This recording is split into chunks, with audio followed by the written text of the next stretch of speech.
And we are live, and welcome to the channel. Welcome to anybody that's looking at us on Twitch, and welcome to anybody that's looking at us on YouTube. We are the Effect Podcast.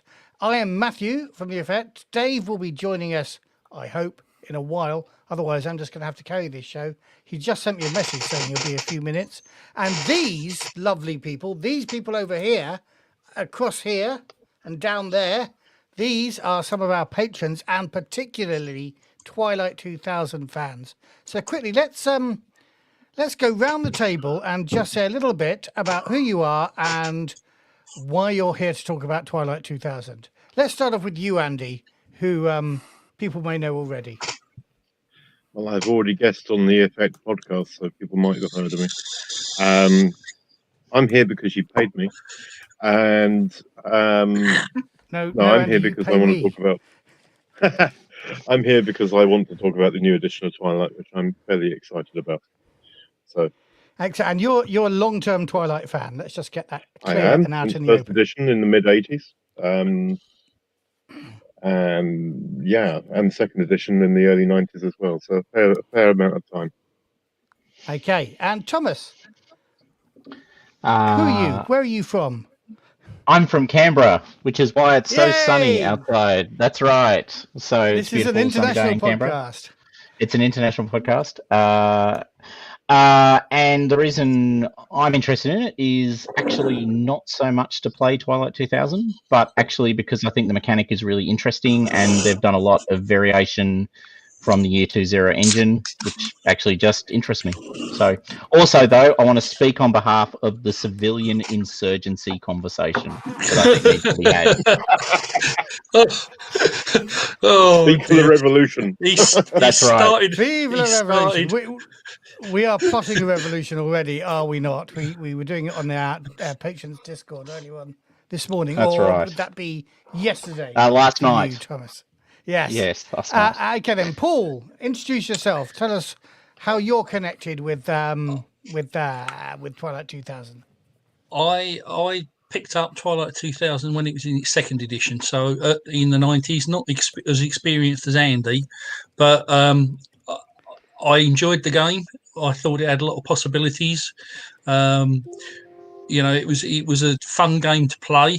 It was brutal. But it wasn't entry level.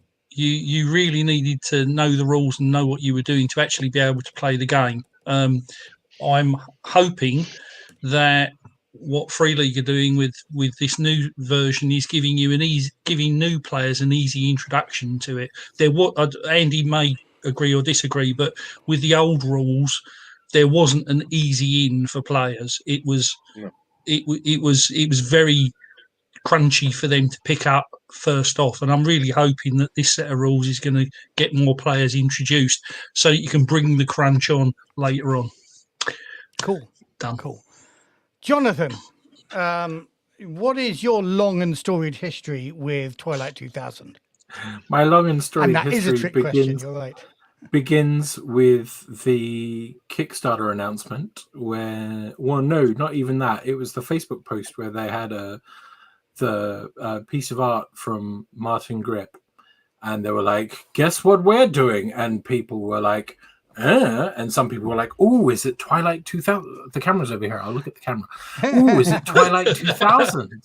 And I was like, what the hell is that? And then I found out a little bit about it when people like Andy started recounting the days of yore of Twilight 2000, and it sparked a lot of interest in me because I have only been in the hobby for like 3 or 4 years now, and I've fallen in love with Free League's work. I've played a lot of their games, not all of them, admittedly. I haven't played Mutant, but I fell in love with Alien and Coriolis and Tales from the Loop. Alien has quite a heavy kind of lean on military things in a sci-fi setting, which is great. But one of the things that I come from playing a computer game background, so Call of Duty, The Division, a few other shooting games were kind of, my bread and butter.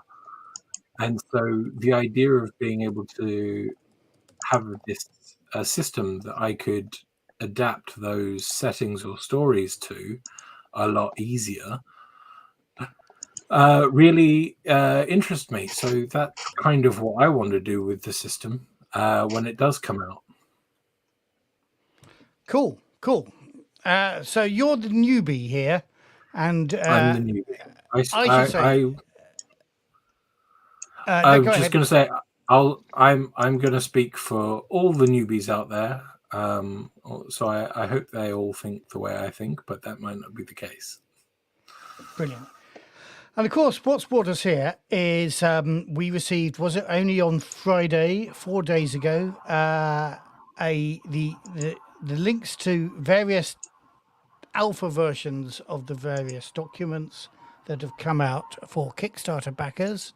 And I think particularly today, we're going to concentrate mostly on the player's manual because personally, I haven't read the GM's manual because I don't intend to GM this game. And there may be secrets in there that I shouldn't know as a player. But if you want to bring stuff up from the GM's manual, go ahead. Just don't spoil me, okay? So just briefly, just to flick up what we're looking at, and that's that's the window we want to look at here. This is the document we're looking at here, and for the most part, although my first question to all of you is, who's read the other stuff that this came with? I've had a leaf through it. I haven't read it in depth. Yeah. I just haven't had the time. No. I've read some of the GM manual. As usual, and this was the same, I think, with Forbidden Lands, the bulk of playing the game, creating the characters, etc., is all in the player manual, and the GM manual was about setting the environment. I imagine random encounter tables and actual adventures, which is one of the reasons why I thought I wanted to stay clear. And also how to be a GM in terms of how to make it interesting, how to provide tension, how to do this, how to do that. Yeah. It's a very thin book compared to the player's guide. Or at least it is at the minute, anyway. Yeah. Yes. I mean, none of these 40 odd pages. Complete. It doesn't have whereas on the player's handbook, if you go back to your screen share, the next double page is the contents over 2 pages. The referee's handbook doesn't have that, but there are only 4 chapters in there. But it doesn't actually have the contents page, at least in the alpha anyway. Yeah, I think Thomas said in the cast he did yesterday that's still a bit work in progress. So there's the single player rules that have got to go in there and some more stuff about adventure sites and things like that. So and I think the conversion rules as well. And the conversion rules, yeah. Yeah. Gotcha. So where do we start? I think, first of all, I'm going to go around the table again and say, what are the things you like about what you've read so far? And Jonathan, as the newbie, I'm going to start off with you just to make you feel really uncomfortable. Okay, cool. Thanks. Things that I've read so far. I've had a bit of a look at the difference in the dice system, because Free League's Year Zero engine is a fistful of D6 normally. Mm-hmm. Obviously, Forbidden Lands changed that up, and they introduced D8s, 10s, and 12s, I think it was. Yeah, but as artifact dice, not really in the core of the system. Is that fair to say that? I've not actually played it. I've only read a little bit about it. So right. We'll have to get you in a game, Jonathan. Yeah, please do.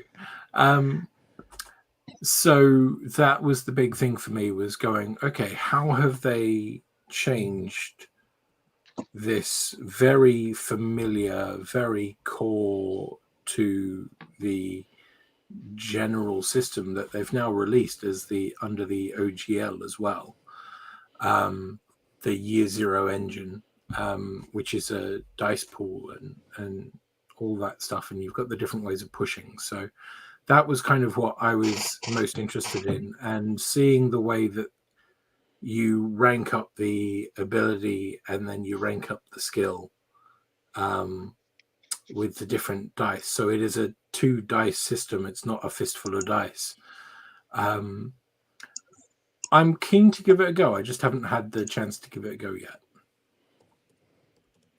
The one thing I've seen a lot of people share less than enthusiastic comments about, and I'm inclined to agree, though I have faith in my Free League overlords. The alphabetical naming of those dice ranks. So A, B, C, D being D12, D10, D8, D6. So I mean, it's something to get accustomed to, and I'm okay with that. So Cool. Well, now we've got a special guest joining us. It's my co-host Dave. Welcome aboard, Dave. Hey. Hello, sorry I'm late. The playtest of Alien Index overran as we expected, but yeah, hope I haven't missed too much.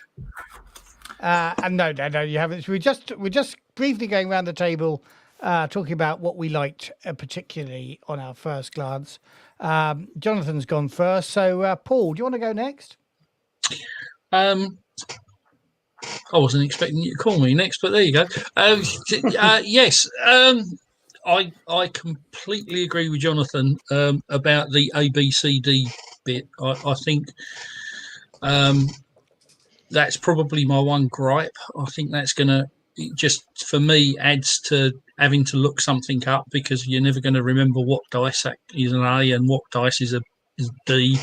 That's my gripe. D's are 6, A's are 12. Simple as cake. Piece of cake. That's what I'm trying to say. Yeah. but Simple as A, B, C, D, E, F. When you A, B, C, start, D, F. but in a game, when you start, I left that ranking in school. when you Sorry, start Paul. saying you need to roll an A and a D, you know, I personally, I think that's going to confuse some people, but it's there. I mean, it is what it is. Well, I wonder if it feels really difficult now, but actually once you play it a bit, it'll become really straightforward. I think people. I think I agree with you. I think I agree. Personally, with you, I'm just going to ignore it and say you roll a D10 and a D6, because you're not going to look at that column. You'll just look at the column with the dice in it. Why is Andy laughing? Nothing. I think Matt ought to explain that. Nothing that you said. We just had a commenter on Twitch who I think may be a personal friend. Twitch or of Dave. YouTube? Oh, okay, I've just seen that. What the hell are we talking about here? I have no idea at all. Let's move on. so what do I Was this like a comment about it? before I arrived? No, it's just No, arrived. it Since literally you've been turned here. up. But sorry, Paul. Let's so Fenhorn, who we may know from as arbiter and a judge of good taste on the Free League's forum website, says A, B, C, D are just like school grades in some countries. Yeah, not in this country, mate. We're 1 to 9, and 9's the best. Well, we are now. We weren't what's so when we hard were with at that? school. It's less. I mean, yeah, and I agree with him. It's less gamey. It has a certain bit of feel to it, but you're right. At the same time, you're having to convert it to what dice does that actually mean? Yeah. What I like about it, I do, as I think I said at the start, I do think it's going to be more accessible. I think there are, reading through it, I think there are some of these rules you could potentially ignore when you add newer players, without really impacting the way the game flows. And there are some of the rules that are sacrosanct, but I think it will be a lot easier for people to get into the game. So I think that's quite a nice thing. And the layout is even in the alpha, is spectacular. Isn't it? Isn't it just? Thomas, what are your initial likes and dislikes? Yeah, so I'll flip it. I'll start with the likes. I think it's a really elegant delivery of a game that is focused on military engagement, and it is accessible. And I think they've done a really good job of doing that well. From the moment you open the book, they are taking you to that place and that time. They're really focused on the military elements, and I think they deliver that exceptionally well. I think it's threaded through everything. So the life path generator, the archetypes, all of that are really well framed around that context. And I think even though I also have shared the sort of, is it complexity for complexity's sake argument for the A, B, C, D, E kind of model, I don't think it'll be a big problem. To Dave's point, I think, in 3 months, everyone will be going, okay, once you've played it a few times, you'll get it in your head and then that'll just be it. So I reckon that's what they've done exceptionally well. And it's got all the usual traits of a Free League game. So it's beautifully put together. It's really well structured. It flows, in a very clear format. So you're not really jumping around the book to work out how things work. It tends to work in a very organized way, which I really like. I think my one gripe, which is weird because I actually started this conversation by saying I doubt I will play this game, is, and it's why I almost put insurgency in my name when I typed it in. I actually think it's a very old style of thinking about military engagement. I think the last 20 years have taught us an awful lot about asymmetrical warfare and insurgency. They've set up a game that's set in a highly sort of broken world, but the focus of military engagement is all about standard military people with standard military equipment dealing with each other in standard military ways. Now, they've got small arms and small unit combat, but they don't really have, well, certainly in the archetype and life path generation, they haven't treated with the possibility that civilians might be engaged in insurgency, which is actually the lived experience of almost every major military engagement for the last 25 to 30 years. So none of that is reflected into the game at this point. Now, it may be in the GM's guide and it may be later in the combat sections, which I haven't done as much due diligence on. But in the archetype character generation, you don't end up with a character who shows that background.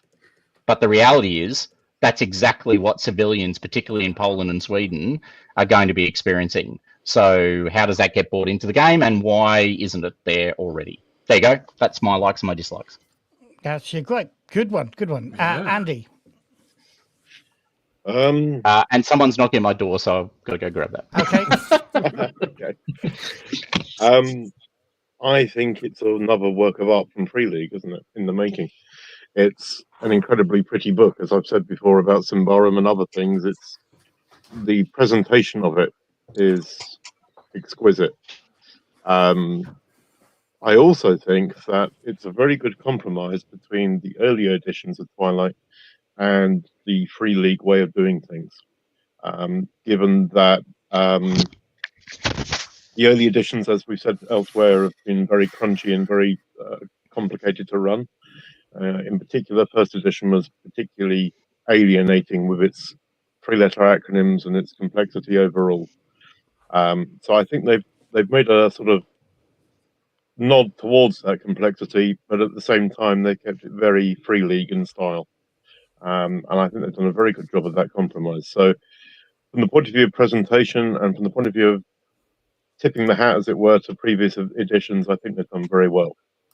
I don't think the ABCD thing or F thing is particularly off-putting or complex. As some people might know, I come from a traveller background where everything's hexadecimal anyway, so that really doesn't scare me. I think and when we say traveller, we mean the role-playing game Traveller, not that you come from. Very good, Matt. Yeah. Okay, I just want to make that clear. I mean, thank you. So yeah, I think it's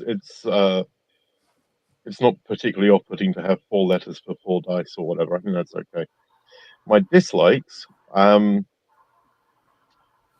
I have some issues with some of the skill choices and speciality choices, particularly with pilot, as I've mentioned on the Discord. I accept the fact that in a Third World War environment, the chances of flying an aircraft are pretty slim, so it's not that important. And I think Thomas said in an interview elsewhere that there was only one helicopter in Poland anyway, so who cares? But I think at what the he meant same was there's only time, one That's not helicopter in the books thus far Yeah. published, That's not not exactly. actually Yeah. in Poland. it not was commenting something that- along those lines. In the whole of Poland, there's Um, one helicopter. Yeah. Yeah, well, everyone takes turns, presumably. It would but seem the- like a bit of a setting cop out if it was just, oh, we get to the chopper, and that's all Yeah. they had to do. The chopper, literally, the one chopper.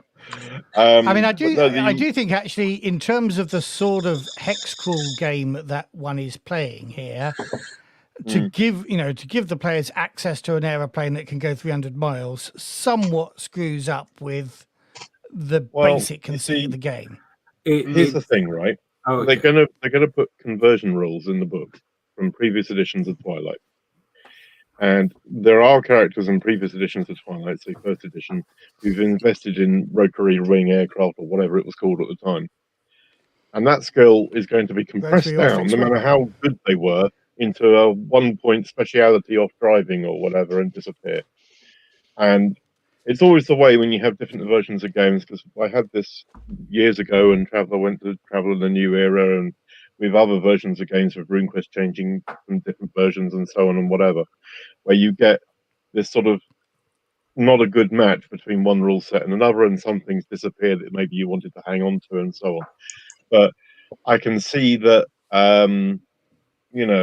if I had invested heavily in a character that was a pilot or something and I played him for years, then suddenly my defining attribute just compresses down to nothing and I'm gone. So I knew a guy who played a character who was based on Howling Mad Murdoch and was, could fly anything, but that was his shtick for Twilight. So, but yeah, so there are things like that. But overall, I mean, ignoring those sort of foibles, I think it's very well done, and I'm very impressed and looking forward to the beta now. To be honest, yeah. Cool. Dave, likes and dislikes. I think that last conversation was quite an interesting one in that, you can see actually some really interesting gaming opportunities in a team trying to get themselves an aircraft. So having somebody who can be a pilot is great, and they are trying to get hold of a helicopter or something in order to do it, or they manage to secure one, but then suddenly they become the target of everybody else around who also wants a helicopter. So I think that there's some nice gaming opportunities in there. In terms of the skills, I'm slightly surprised that they went for 12, not 16. I think the specialism thing is fine. I think that works okay.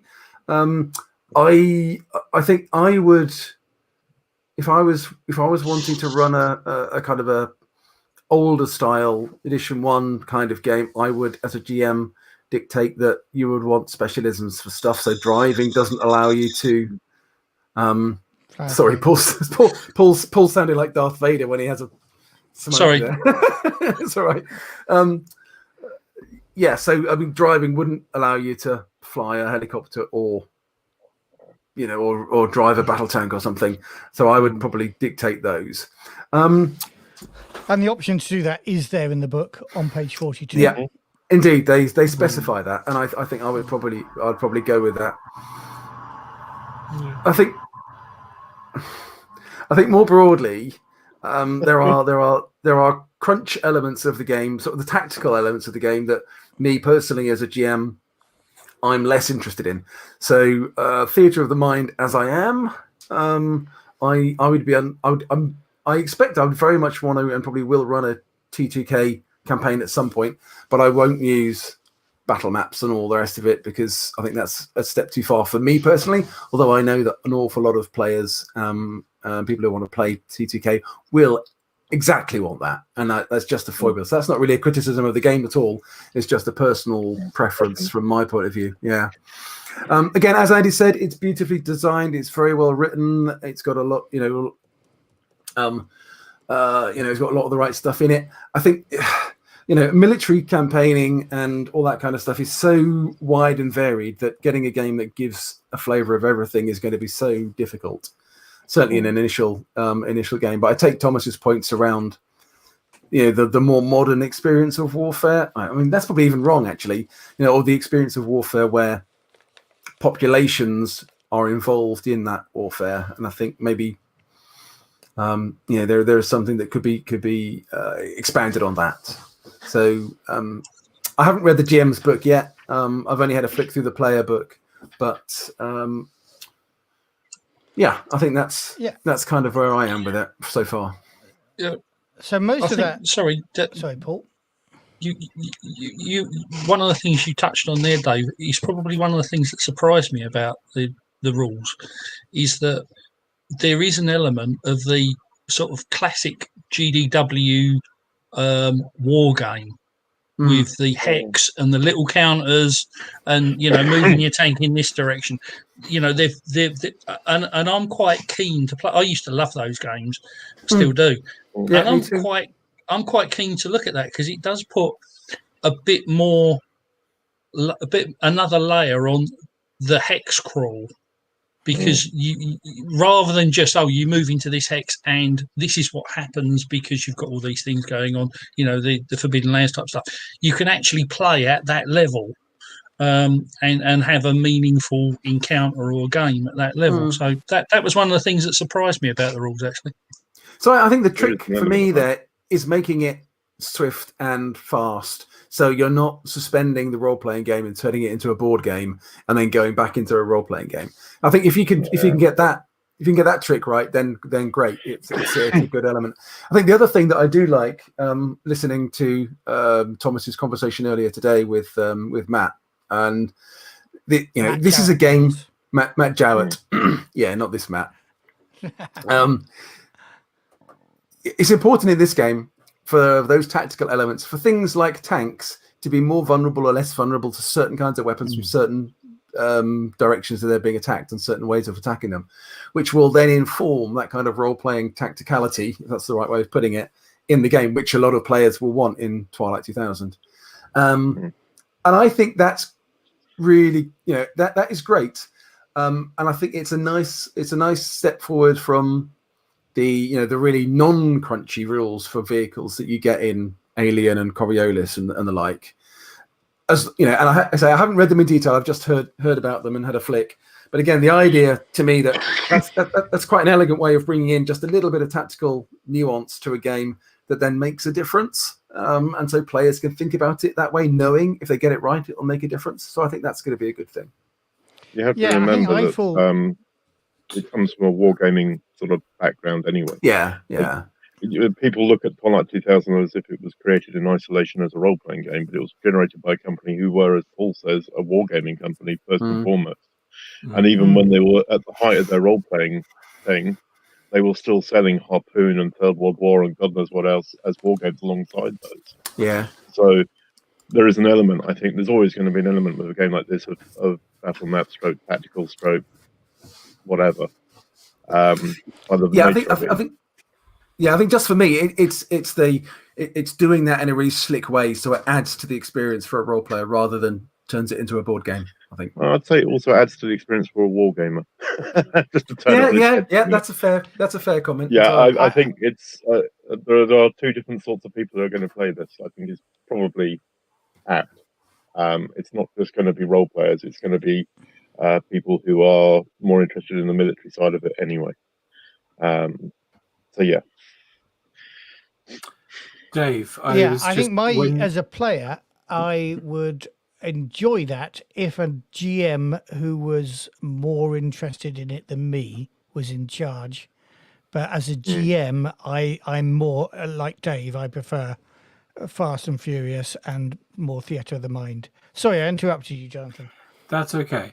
Because mine's really only a side comment about Dave saying tacticality, because I reminded of the Alien AP that he did, last year, where there was a conversation about verticality and whether or not that was yeah. Yeah, cool. Yeah, everyone, listen to I Alien on Effect Podcast if you haven't heard it. If you want to understand what verticality means in the I context. love the way that you combined Alien with something that was inspired by Romans. Well, yeah, fair enough. And that is on, just to remind everybody, on www.effectap, not effectpodcast.org. Get a plug in We quick. didn't get Want to buy? that. So thank you, Jonathan. I appreciate it. You're welcome. Anyway, I mean, sorry, Matt, go on. My next question, what I was going to ask everybody is, because it's been touched on already in terms of skills for civilian insurgents and things like that, character generation. What are our first thoughts on character generation? Shall we go backwards now? Dave, character generation, have you looked at it? I could only recycle comments that I've read that have been written by the people around the table here. So I haven't done any of it yet. We've had a conversation about military against versus civilian around the balance there. And the sense I got was that the balance felt too much in favor of the military character. But I will leave it to everybody else because I haven't actually looked at it. I'm just repeating what they've told me. I thought one interesting thing myself was if you want to play a kid, talking about insurgents, well, not really talking about insurgents, but if you want to play a young person caught up in a war, like this person here, I think you can only do this as an archetype. I think it would be very hard to generate a character like this through the life path, I guess. It's obvious that she hasn't had a life path yet. She's right at the beginning of it. But there has been a life path to that point, though. So I think there is, saying that your life path doesn't start until you're 20 or you're 18 doesn't really work. So I think maybe the life path is different because it's again. Correct me if I'm wrong, but again, it's creating a more experienced military style character in preference to, like you say, a young person who might have got caught up in it who's now getting involved, or a civilian who's been wrapped up in the conflict. Yeah, I guess. Yeah. Well, I guess. Okay, no, we're going to start in reverse. So you go, Andy, and then I'll make my comments to that point. Okay. Well, forgive me if I steal some of your comments, then, Thomas. But I would say there are two things there. The first is, if you take the life path strictly as written, then it's hard to see how you can generate a character under their early 20s. Because the very minimum age would be something around 22, thereabouts. That said, you could stop generation through the life path with the childhood section and run a kid that way. But as presented, the rules only give you the kid as an archetype. So it's kind of a interpretation thing, how you want to do that. Can I ask a question, Andy? Yeah. In that situation, a bit like, is it like Traveller in that if you only ever do one term, you're going to be significantly underpowered compared to the other characters that have come through character generation? Yeah, because I think the assumption is that with the life path stuff, the way it looks like it is to me, and I haven't really crunched enough in my head to work out if this is correct or not, but it looks like the archetypes are designed to be the average after 3 or 4 terms, if you see what I mean. Right, yeah. Right? So therefore, if you generate something in the life path that's less than 3 or 4 terms, you're either worse off than the life path or worse off than the archetype, whichever way you want to look at it. Does that mean then that the kid archetype that Matt just showed us is boosted kind of compared to the life path? equivalently powered to somebody who's had 3 terms? Yeah, no, it does. Right. There is a discrepancy there, but I think the idea is that you would either run all archetypes or you would run all life path, but you wouldn't mix the characters necessarily between them. Yeah. Just in the same way as, just to use your Traveller analogy again, you would use extended character generation and Traveller for everyone, or basic character generation and Traveller for everyone. But the minute you mix and match, as you probably know from experience, you end up with characters with 30 skills on the sheet versus characters with 3, So it doesn't work to mix and match. You either do one thing or the other. Right? Yeah. But yeah, you're right. If you did mix and match, you would end up with discrepancies, I think, which is fine because I think they're different tools for different jobs. The archetype, I Yeah. think, is meant for the people who just want to pick up the book and play. Yeah. And the life path is meant for people who want to actually build a background for their character. Which leads me into the next point. I don't think the life path does enough background building. In that, two things really. The way it's done is that you. I'm just going to address that comment that's just come up. The life path has aging, which the archetypes don't. So actually, that comment is true for the first couple of turns, but as you do more turns, it actually ends up progressively worse. But anyway, we'll skip past that. The life path generates your terms and your service and your skill set from that, but it's a little vague as to how often you can change career, or if you change career at all, or if you go into the military, then presumably are discharged, then go back into a civilian career. It seems to allow you to then go back into the military, which could be a recall or draft or whatever, but it's a bit tenuous, so it needs some sort of work from you to work out what you're doing. But the main thing is that it doesn't really tell you what you were doing in that term, which is why we were discussing on the Discord the idea of a military assignment, like Traveller in a way, where you have the police action or the insurgency or whatever, all that sort of stuff. Yeah, mine's gone blank, but those sort of things anyway. The standard sort of lists of garrison duty or whatever, or posted overseas or aid attaché and all that, because that then gives you a hook, and it doesn't have to have any game effect. Yeah, it doesn't really matter because you're still choosing skills and things in the same way. But it gives you then a hook to write a story about your character, right? Which I think is incredibly useful. But the other thing some good is comments that, coming in. The other thing is that the other thing I find a little complex is that the nature of the beast is that the last 3 years of the Twilight history, if you like, of the background, has been the world at war. So your subsequent thing after you've done your generated your life path character and the war breaks out, you add 3 years onto your character and you do this at war career bit, which is a great idea because that matches in with the background. But it does feel kind of forced because the thing is that it's almost like they added it on the end saying, quick, he's been an accountant for the last 40 years, we better give him gun skill, and it's kind of like that in a way. And I don't necessarily believe that just because the world's been at war for the last 3 years, that every civilian suddenly became, the Mad Max style gun-toting whatever, right? There are going to be those who are literally just displaced populations and so on. It's not going to work quite like that.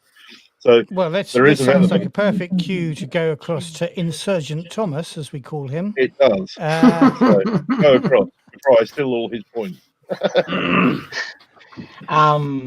So I've only made up 4 characters. But I did it. That's 4 more than I've done. Yeah. Well, 3.5. Yeah, me too. But I deliberately chose 4 different frames. So I went pure military, and a matter of fact, I went pure rifleman just to see the basic outcome. And then I did a pure civilian. Then I did civilian military draftee, and then I did officer. So how you get to be an officer, just to explore all the sort of different chains, really. And I think the one thing I would comment on is stats are actually really important in the game, as they always are in Free League.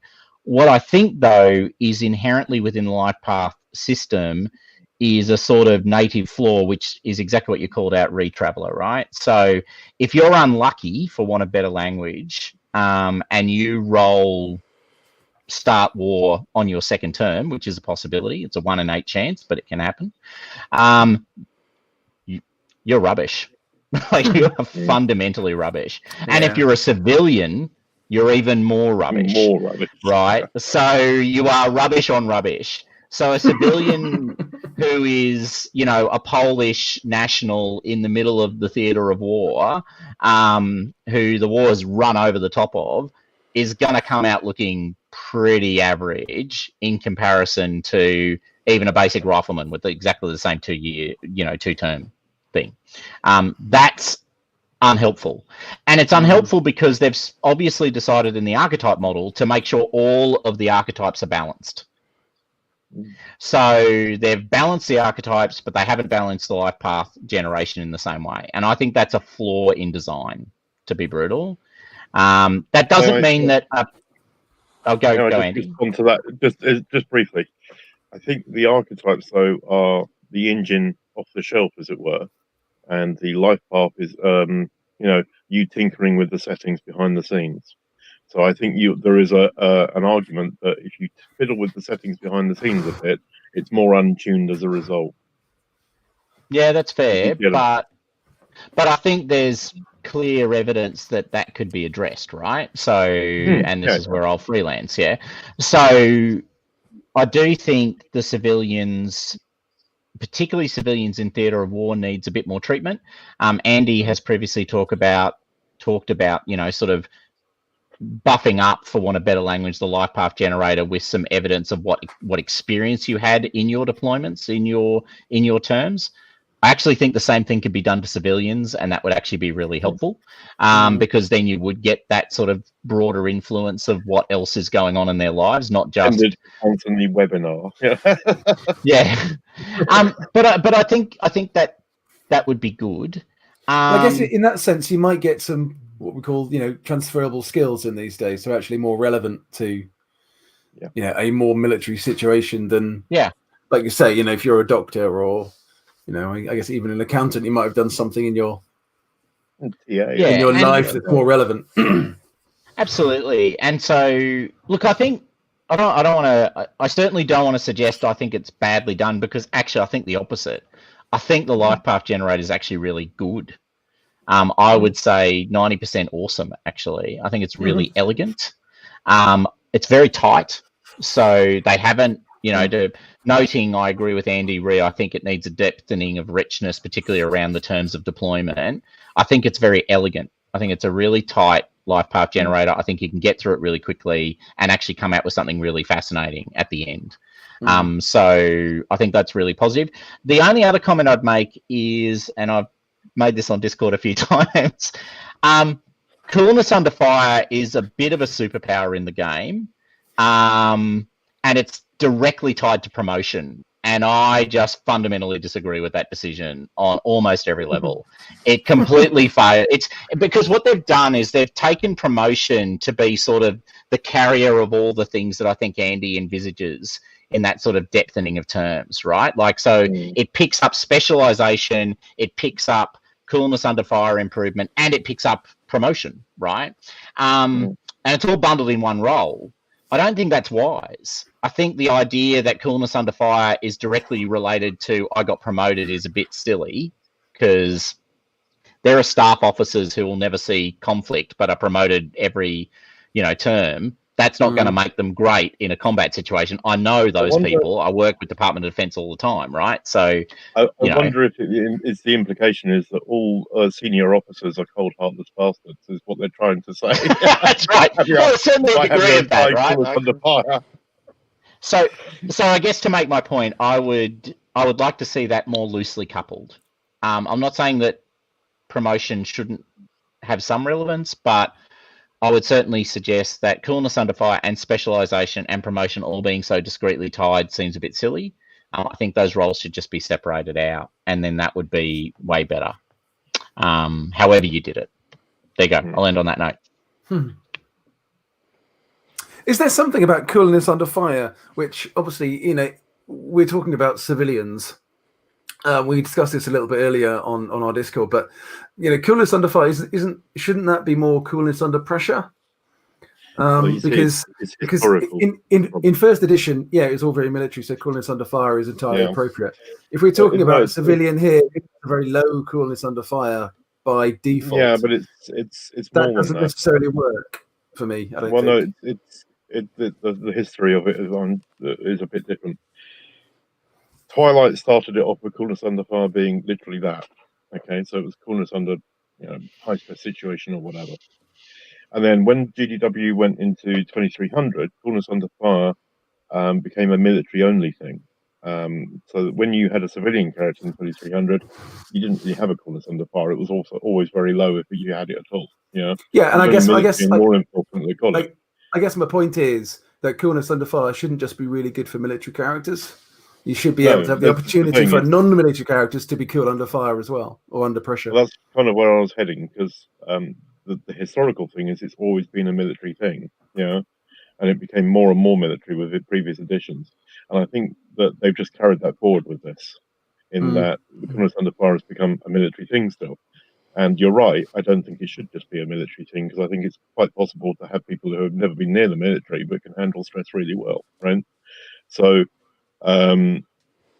yeah, I think it shouldn't be tied into the military at all. I also take Thomas's point about promotion and coolness under fire very seriously, because, like I said, you end up with an elite of cold hard passes who think like that. But that's not actually my experience of military seniority, and I'm sure there are other people around the table right now with more experience than me who would also agree with that. So I think that's relevant. But yeah, I just want to move on a little bit from character creation, but I know Paul and Jonathan haven't yet had a chance.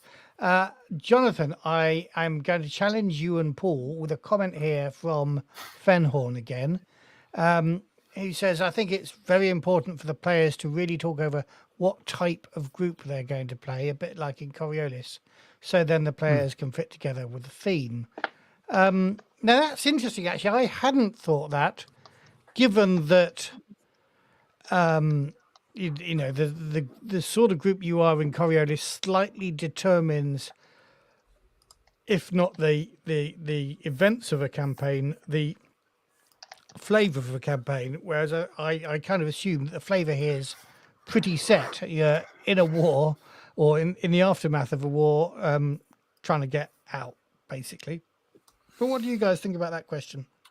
Yeah, I think it definitely plays in part. Regarding the whole thing, personally, I'm probably not going to go down the life path route.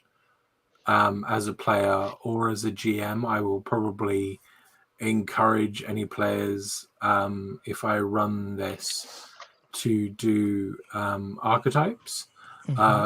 Alternatively, create pre-gens going down that, as another comment said, the cinematic path, the pre-written stuff that they've done for Alien, doing something similar to that and going, look, I've got this really nicely rounded set of pre-gen characters that you can all jump into, and I've established relationships for them, and it might last a couple of sessions, but it's a nice, tidy story that we can run, rather than necessarily going through the whole big hex crawl campaign, which is kind of where this is going. Yeah. That leads into also what I was initially saying about my desire to adapt the system to these other settings that I've got.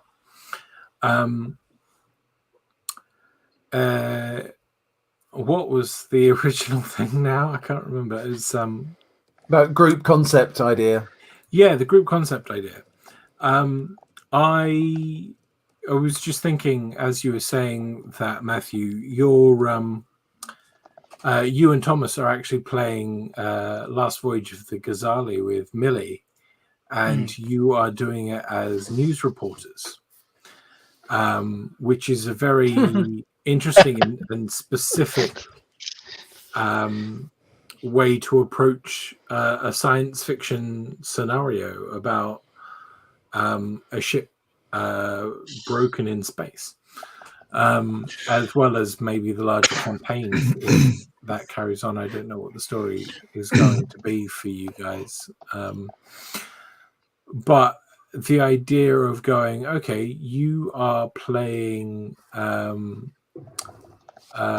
reporters that are now stuck in this post-war zone.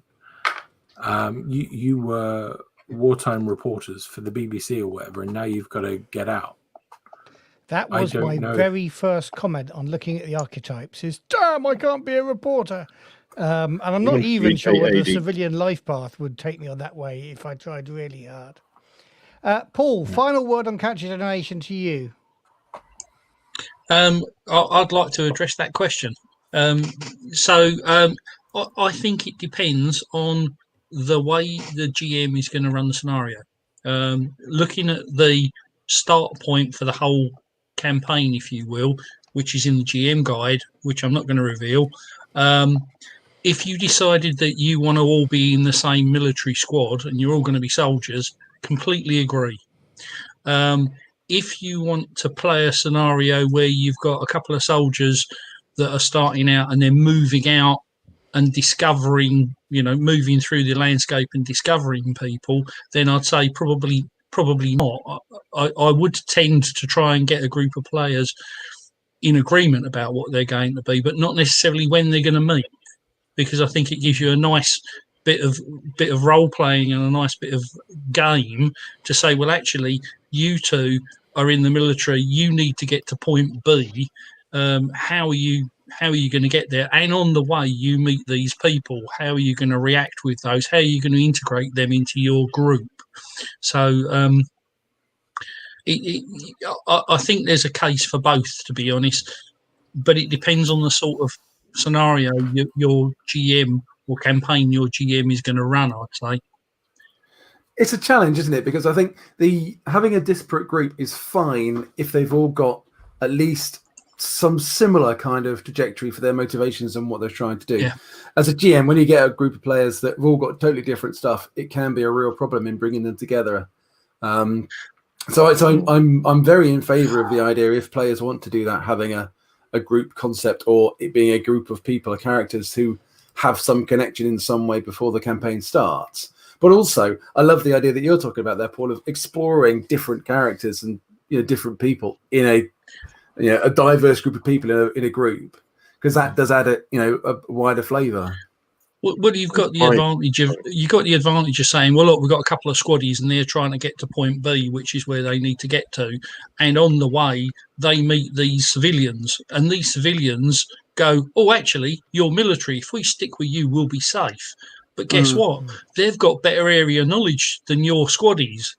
They know where the local baddies are and things like that, and that can get over some of the problems, I believe. Not all of them, that Thomas and Andy have pointed out with the civilian life paths.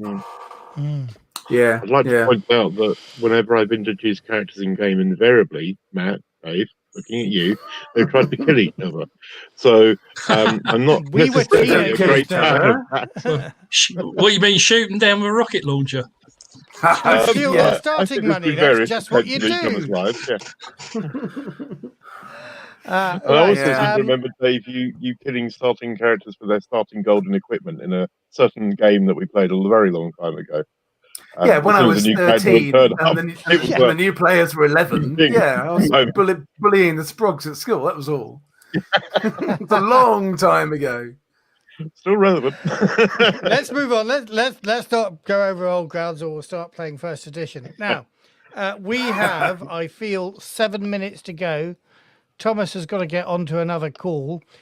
Do we want to? We started talking a little bit about combat, and Dave was saying that that granular level of combat wasn't something that he was particularly into. But what do the rest of the team think about the more detailed combat rules? I am excited to give it a go. In the context of what I'm hoping to see as the alpha becomes a beta and then becomes the final release, in terms of as I've said, I might not necessarily run straight away with the Third World War that never was base setting. I might adjust a few things, but it's a very deadly, it's a very dangerous combat role-playing game. So I'm going to be curious to see how throwing non-combat solutions into combat encounters, or having those breadcrumbs there for the players to see if they can figure it out so that they might avoid the gunfire if they so wish, or those that are just gun happy and go full auto as soon as they can, which is also completely valid. Yeah. Dave. Oh, that way. Found the joy Now, of full I wanted to auto. ask you, Yeah. Paul, just on the granularity combat, are grenades explosive enough? Because I think we can all say that explosives in a lot of the Free League games are kind of cinematic explosives. They look really good behind a character, but they don't do much damage. They're the A-team explosives. They go off. Yeah, It doesn't matter exactly. how much you're sitting on. You're not going to get killed by it. Well, Andy and I had a quick chat about this on Discord earlier before this, and I think they are very explosive. If you look at it, they've got a range. A frag grenade has got a range of 30 feet diameter, radius rather, which is quite good. The problem I have is you can only throw them 20 feet. That sounds like if you look at throwing, if you look at the rules around throwing in combat, you can only throw something 2 hexes. That's very close when you're throwing a frag grenade. And I've got to be honest, most people can throw something more than 20 feet. That for me, they need to. But that was the point I was trying to bring up, which was that quote I put in from Wikipedia or wherever. The Home Guard were told that the effective range of a grenade, the standard pineapple grenade, was 30 yards or whatever it was, but the explosive range was 100 yards. Yeah. In other words, once you've thrown it, get out of the way because you're going to get hit by shrapnel. Stuck for cover. And I think that's kind of true of most grenades. Although personally, I have no experience. I can talk out my arse. But the bottom line is, I think that most grenades, when the pin is pulled, they're not your friend. And throw them and then get behind something fairly quick. I think it's the general idea. I don't think I'm meant to stand there and go, well, I'll be fine here. I think my gripe with it is not the damage range. It's actually the amount of hexes you can actually throw something. That seems. I think you can throw further than that. I think they need to push that out to medium range, and perhaps give you a minus on medium range. But it just seemed a bit close to me. It's like cuddling it. Yeah. I mean, the other weird thing, and I might have misread this slightly, is you can't ambush a moving vehicle. Now, I might have misread it, and it might be the way it's worded. It could be that you can't ambush a person in a moving vehicle. I'd accept that, but surely you can ambush a moving vehicle. You fire a rocket launcher at it or throw a grenade at it and make sure you run in the opposite direction. I've got to be honest, you put the rocket launcher at it before you run in the opposite direction, otherwise you're likely to miss. And I've got to be honest, while others were looking at the life path and things like that, I sort of skimmed through that and went straight to the combat section, because that's the bit I think could make or break this game. And that I would agree with. To Dave's point earlier, I think there is enough in there that you could forget some of it and make that a relatively quick and easy experience. And there's enough in there that if you really want to put in all of the crunch, you can. I really like the suppression rule. I think that's brilliant. The idea of you roll to hit, in case people don't know very quickly, you roll to hit. When you roll to hit, you can roll ammunition dice. If you roll successes on the ammunition dice, they don't add to your hit. They actually add to the amount. Sorry, if you fail on your roll to hit, but roll a bullet on your ammunition dice, you actually suppress the opponent. So they can't do anything. I think that's quite elegant, and it's very easy, and it's very a nice mechanic to bring in quickly. I'll shut up now, Matt. And it's nice. It reminds me of That's the good. rule in Unknown Armies that if you don't have the can use guns talent, then all you can do is suppressive fire because you're not going to hit anything. But people are going to be scared when you've got your gun on the trigger. So that seems to work quite well there. Now, we are running short of time. We've been going for an hour. Andy, when are you going to run us a game of new Twilight 2000? Well, Andy. I plan to convert the existing characters that we used for the first edition game, which is available on Effect Podcast, blah blah blah, somewhere or on your YouTube channel. But no, I We'll add a intend to link in the convert show those notes characters. afterwards. But Andy, so I you just intend to use those generated characters. 25,000 characters. You can give us I one did, of them. yes. Yeah, well, those are all the cannon fodder that would be needed to defend against Dave when he stands there in full auto doing his can't use gun suppressive fire. But no, I do plan to run it very shortly, and I hope that the stuff I have, that the remains of what I have for first edition, will convert fairly straightforwardly towards it. I'm a little concerned you can't ambush a vehicle. I'm going to have to read that now because that was something I was thinking of doing. So now I might have to reread. But the rest of it, I think, will work fairly well. I don't think there's any real problems with it. I think it's a very nice, elegant game system, and I think that it shouldn't be too hard to move things from first edition into it. Paradoxically, actually, I think it will probably be harder to translate second edition into it than first edition. Because I think second edition makes some assumptions about style of play that first edition never did, and I don't think that they will work very well in the Free League version, per se.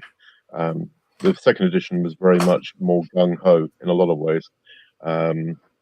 So, yeah, I don't think second edition will work as well converted across. And I'm not even going to mention third edition because I don't actually consider there was a third edition of Twilight, because Twilight 2013 to me was horrible. So that can just be put in the round filing container. Okay, then. Any there you quick go. comments that people haven't said? Thomas, I'm going to go with you first because I know you have to Yes. go away for your work meeting. Because I've just told my colleague I'll be 2 minutes late, and we're now at the 2 minute mark. As a small comment, this game is intensely lethal. So armor is not great. You will die. And so to the question about the complex combat system, here's my bet. Characters are going to spend a lot of time avoiding combat, because once you start shooting people, it's going to go pear-shaped really quickly. So my bet is actually, as a comment, I think the combat system will drive players who've got any desire to see their characters last, so outside of cinematic play, away from combat solutions. Because once you're in combat, there's a bloody good chance you're not coming out. So I've only played Twilight 2000 version 1 once.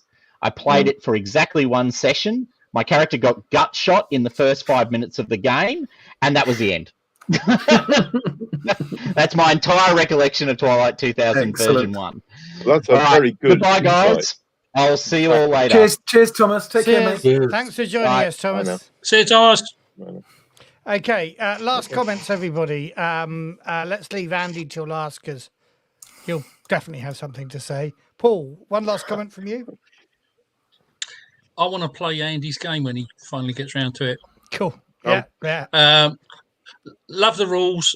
Will it stand the test of a play? And I think that's the important thing of any rules. You can read a set of rules in isolation. It's when you get down and start actually playing it, how slick are they? Yeah. I'm looking forward to it.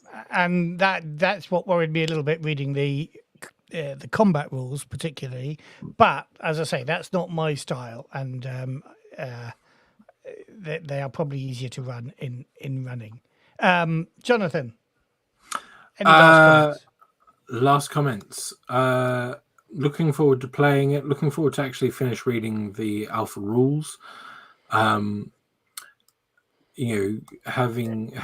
you guys being able to talk with such experience and listening to where you guys are coming from has been, I think, for me at least, very helpful in terms of figuring out where I'm coming to this game from.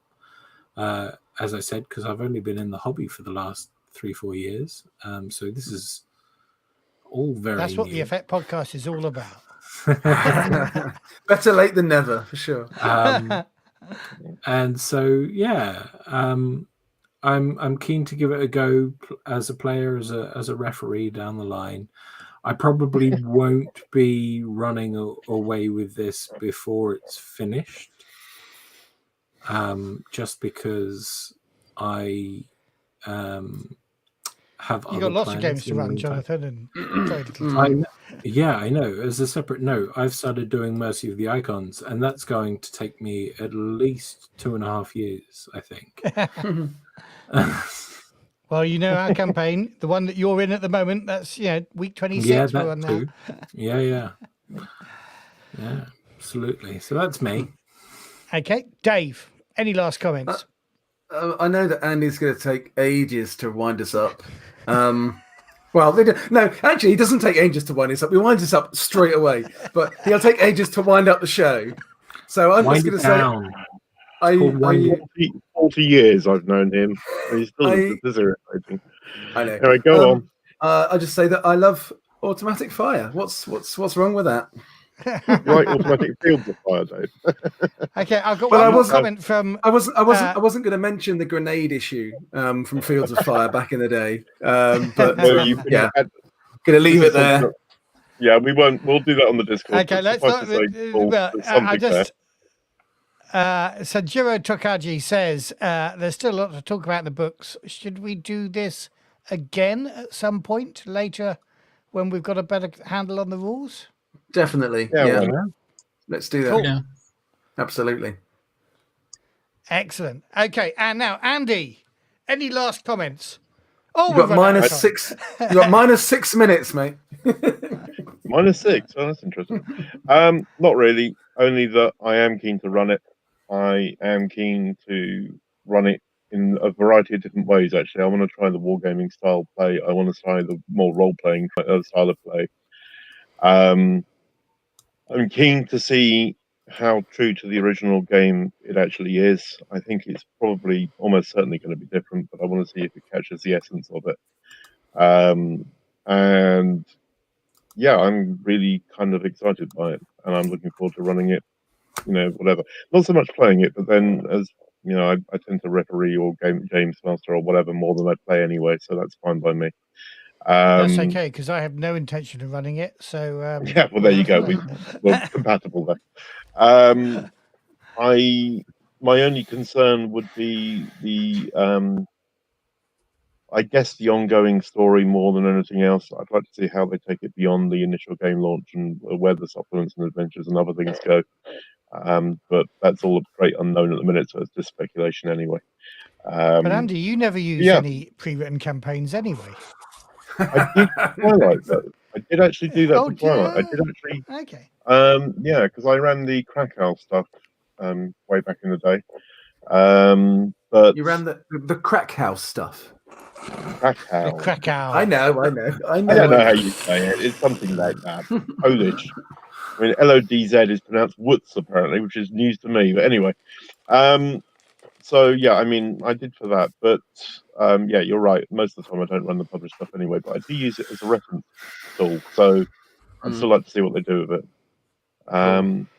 Yeah, that's it. So there you go, Dave. I was very brief there. I was well done, mate. To the point, concise. Quite brief. I wouldn't say very, but shall we say goodbye to our viewers? We've had lots of people putting their heads through the door in both Twitch and on YouTube. Yep. So thank you very much, our viewers. Yes, expect more of this sort of content as we get more used to doing streaming stuff.